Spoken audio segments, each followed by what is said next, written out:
Hey, what's happening, everybody? Tommy C here, Shot from the Point News. Listen, we're going to do a little gaming news. If you like it, make sure you like it, share, put your comments in. Like to discuss this. A little bit of a change from what we're doing before, but I found this story fascinating, and I know the heads out there are big gamers. And Mudahar writes, I just woke up to Xbox buying Bethesda, Starfield, Elder Scrolls, and Doom as Xbox exclusives.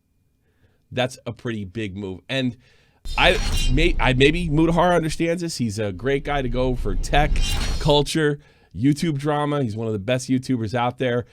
Some Ordinary Gamers right here on YouTube, and he's been a guest on Shot from the Point podcast, which is also on this channel.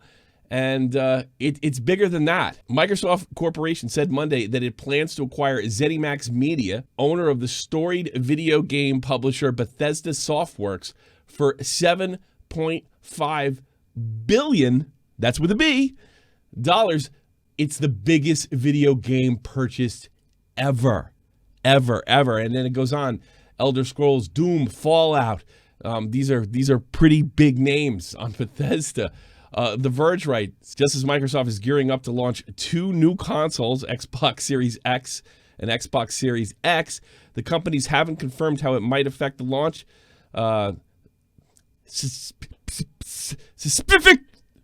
Pacific future. I can't say that word. Me and Keemstar got the same problem. Bethesda games across different platforms, including Bethesda's published Arcane and game Deathloop, which was previously announced as a timed PlayStation 5 and PC exclusive. I don't know if that'll be the case anymore. Pretty heavyweight news by Microsoft. They're very, very serious. And while the PlayStation launch has been interesting, I'm not hearing as much buzz about it as I am hearing Xbox Series X. If I had to make the purchase and I did not make first-year purchases, I'm definitely going Xbox at this point. The only thing that attracts me to PlayStation is, of course, Spider-Man, which looks amazing, and the Spider-Man on Xbox 4 was absolutely an amazing game. These are some just huge moves. They're ready for Microsoft Central. Microsoft acquired ZeniMax Media, Doom, Elder Scrolls, Fallout. I mean, these are tremendous games. Can you imagine a Doom exclusive for Xbox and Xbox only? I do not know where this puts the PlayStation situation.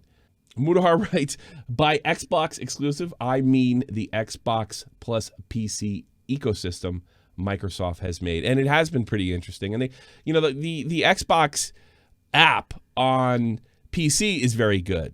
You can get PC games right through Xbox. And, now it's Xbox Game Pass, but I mean, even more so than Steam, I think. Xbox Live set the standard for communication between gamers and players, etc. I think it's fair to say, even though both consoles were solid, the last Xbox gen is definitely the more powerful machine, but that doesn't always mean that you're going to take the grand finale. I remember when I was a kid, the Sega Master System had much better hardware than the 8-bit Nintendo, which is, of course, a classic console. And even running into the next gen, it was outselling Genesis, at least for a while, until Genesis made some very aggressive moves and aggressive changes. This is a very aggressive change. Now, look, there's nothing wrong with Xbox One. It's a darn good system, but these launch times are so important, and we can definitely say that PS4 had a better launch than Xbox One, and they were kind of forever catching up, and even though they had the more powerful system. I do wonder if they've taken that into consideration, and they are, I guess with this purchase, they're leaving no room for error this time. There's going to be no circles of death. There's going to be no blue screens of death during presentations.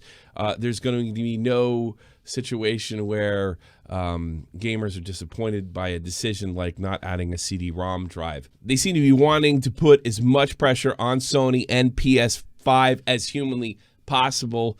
Definitely, they just by buying Bethesda make them bigger players, not in just the console market, but just the gaming market in general. You better have your act together.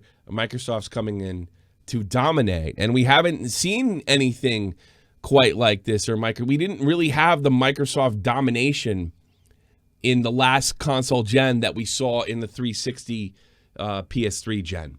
So, yeah, Microsoft's making some big new moves, not only with their consoles, but obviously in the PC gaming world, buying a big company like Bethesda. Now, look, I don't fanboy for anybody.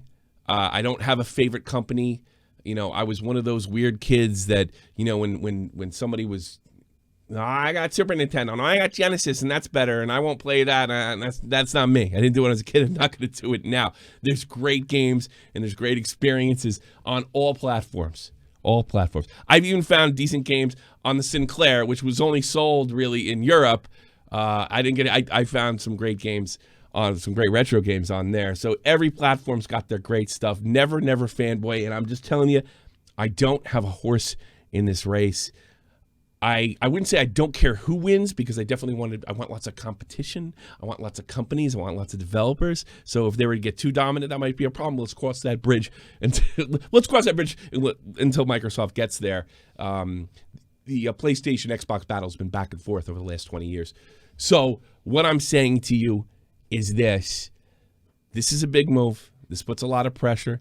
This may be Xbox's round. Sometimes it's won very early. A lot of times it's won at launch, because that puts the taste in gamers' mouths. Again, Xbox One, much better hardware. Most people got the PS4.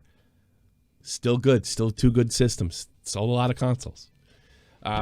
But I think there's one thing we can all agree on as gamers, no matter if we are fanboys or not fanboys. Get rid of the Bethesda app. For the love of God. Xbox, Microsoft, you came up with Xbox Live. One of the greatest additions to the gaming world. Get rid of Bethesda. That app. I'm a big Apex guy, and I can't stand opening up that app. Move it to Steam or something. Move it to Xbox. Game Pass, whatever you want to do. Just keep it out of my way. Tonight, 3 p.m. Eastern Standard Time, we got the Shot from the Point podcast that's live right here on this channel, It's Dave Monday. We're talking about H3 and his clothing line. If that's still relevant by the time we go live. I've got a few things to say about that. I'll be taking calls, and I'll see you then. Peace. Take it easy.